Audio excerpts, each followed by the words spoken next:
planets at 19.47. And what Clif's saying is that when these bands finally cross over into this latitude zone, that's when they're going to begin throwing out, right? That's actually the crook of the arm in the 11,000 years leading up to the explosion. As the planets twist the equator and pull these arms into a distorted bent position, as that angle crawls up past 19.47, that's when a sunspot is created normally. Normally, actually, right. Okay, and then actually you'll get to a point where if you think about it as like strings wound around a croquet ball, eventually you can't get any of the bends to go up that high because you're down near the equator. You've essentially filled up the ball. And that's where we're at now, I believe. And the sunspots that we're going to see now will not occur from the bend actually going up to 19.47, but rather from an individual strand of the yarn around the croquet ball being twisted and twisted and twisted in and of itself to the point that it flops around kind of like a garden hose with too much water going through it, right? And as it does so, it will expose that 19.47 degree area occasionally for these brief and rather chaotic form of sunspots that will not really follow a normal sunspot pattern. Gotcha. If I'm correct about this, those sorts of sunspots, probably you'd never get more than 2 or 3 of them clustering together instead of the large groups that we've sometimes seen. And their lifespan should be very brief and extremely violent in terms of what they're throwing off, because they're basically we can think of as sort of like the rocking of the pressure cooker weight at an extreme level, and little bits of steam coming out occasionally, because it's that kind of tension that's occurring that causes these forms of sunspots. And I'm still tracking space weather in NOAA and a few of the other places to see if this recent one is indeed one of those, since we've had such a huge absence of them, 200-plus days this year, an exceptional length of time.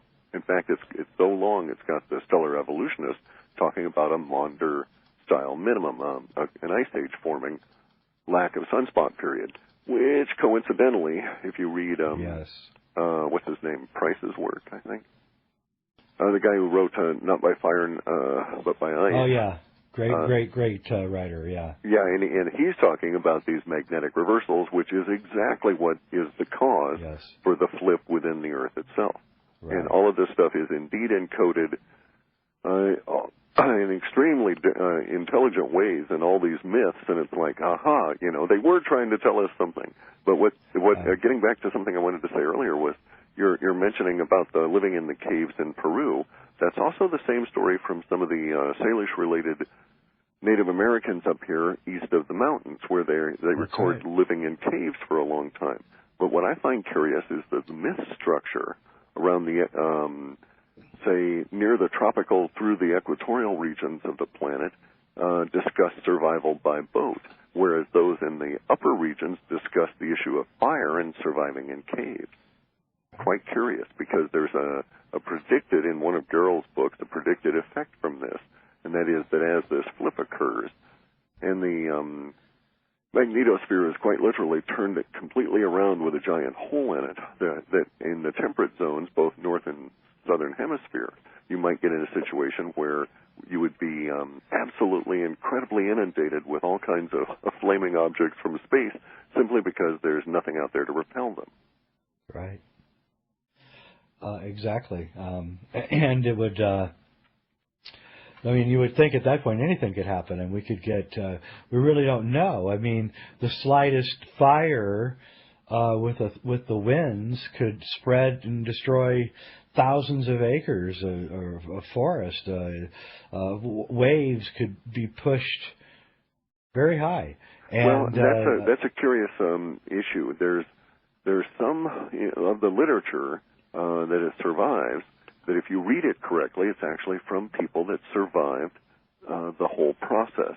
And there's in one of the Sanskrit literatures, I'm sorry, there's a Sanskrit literature where there's this sea captain who writes about the occurrence of 55 hours, basically, of a horrific hell that ended up moving him nearly 1,500 miles. That's seriously traveling. Especially by sail. I've heard a lot of those stories. I've collected a lot of them, actually, from all over, including the Salish. And I'm Jay Weidner. We're talking to Clif High. You're listening to the Smoke and Mirrors Radio Hour. Go to Half Past Human. Look at the graphics. We're going to talk about the Nazis and stuff, too, because I think they knew about it. Believe it or not, Hitler visited the Henday Cross. Okay, here we go.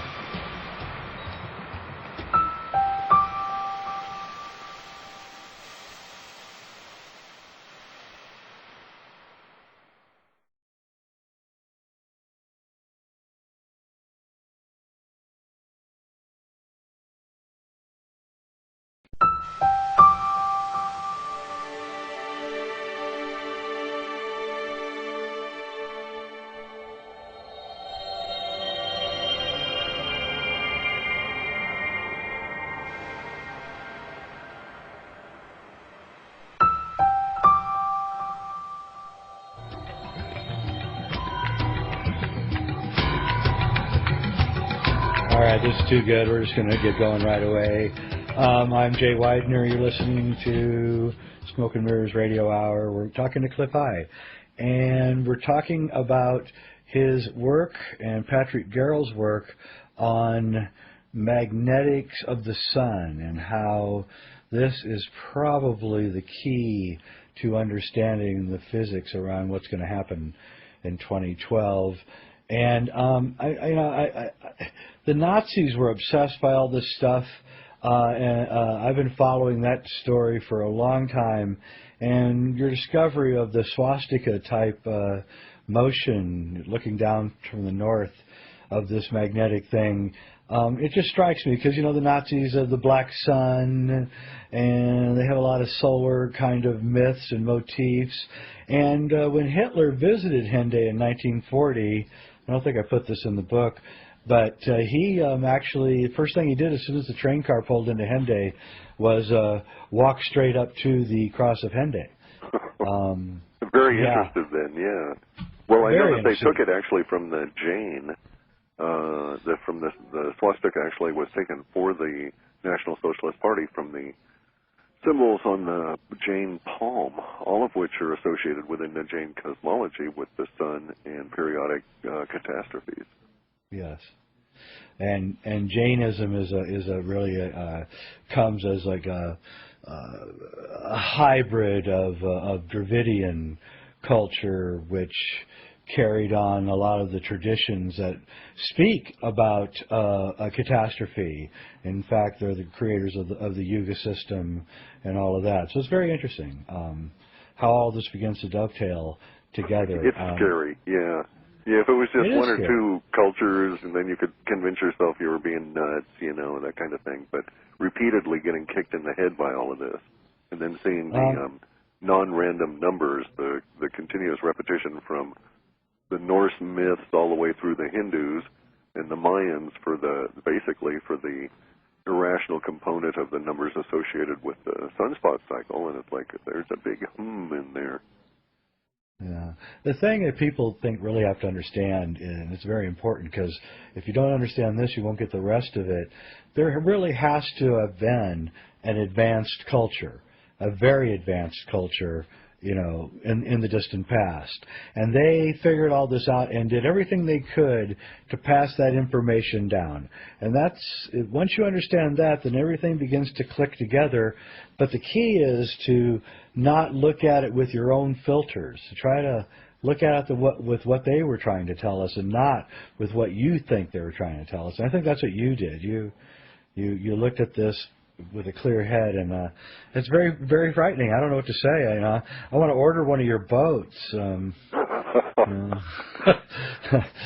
I can get to 10,000 feet, but in about 20 minutes from where I live.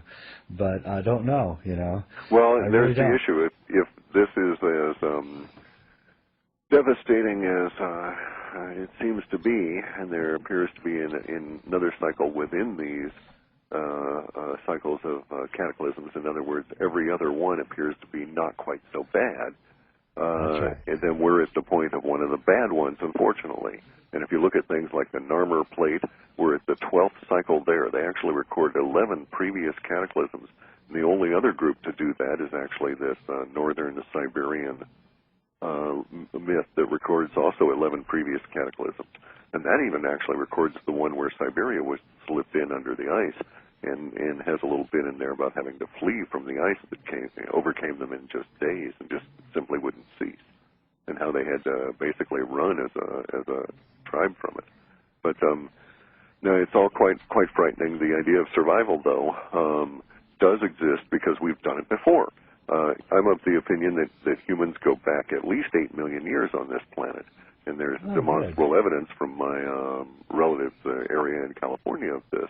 I mean, they used to do gold mining in the area, and they'd go down to bedrock, or not bedrock, to layers that had been covered over by mountains 8 million years ago, and they would find modern Homo sapiens skeletons in the gravel beds. Some of them even with clothing still sort of hanging on. So, you know, they didn't put them in there any other way. They weren't swept into the gravel recently. And so if that's the case, then we have to say, well, we've been through it so repeatedly that you're probably correct. There was probably a master civilization maybe 40 or 50,000 years back that set things in motion in terms of trying to preserve this, which basically leads us up to the perversions of the Freemasonry idea today. And the creation of what religions are really about, which is passing on this message and trying to make people, in a way, fearless, because one day you're going to have to be fearless to survive this kind of thing. How many days long does this take, do you think? This first one, are we going to get hit by a coronal mass ejection, and then we're going to get hit by the other things? Or it's all part of a process. There will probably be a bow wave, and then that instantly or completely, or being driven by it, pushing it, will be the CME, and then we'll get the flips of the magnetics, and then the crustal action.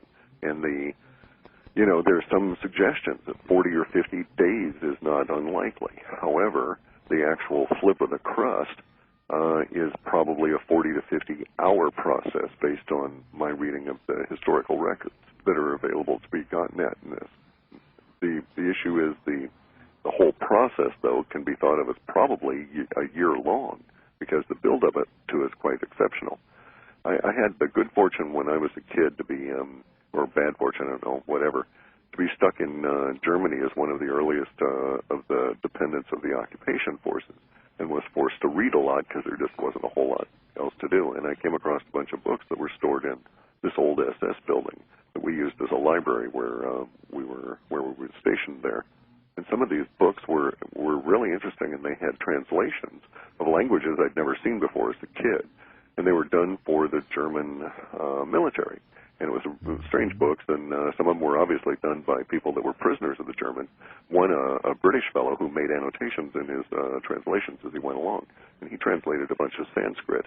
And I read these marvelous stories about this civilization, which I now know to be probably the Harappan civilization, that were discussing about this particular village, and it was from the viewpoint of this headmaster who had all of this stuff set down, and he was the guy who controlled the size of the bricks. That's how basically their hierarchy was in the masonry, but it was about building the houses and stuff. But in any event, he talks about a period where the houses fell over because of a big earthquake. No big deal, they rebuilt them. Well, 3 weeks later, they all fell over again because of another big earthquake, so they rebuilt them again.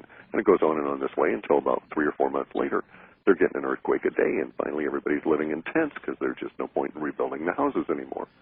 And it was then that the translator of that particular book tied that over to another book that he translated for the Germans that was related to the myth of Manu, the survivor by a boat. And so, going back, they were intimately, desperately interested in this information. And that carries forth into NASA. NASA is desperately interested in this information. Of course, the Nazi German scientists were at the beginning of NASA, which is another incredibly interesting subject. We'll be right back. I'm Jay Weidner. You're listening to Smoke and Mirrors Radio Hour. We're talking to Clif High. We'll be back for the crescendo, the allegro or something of the show.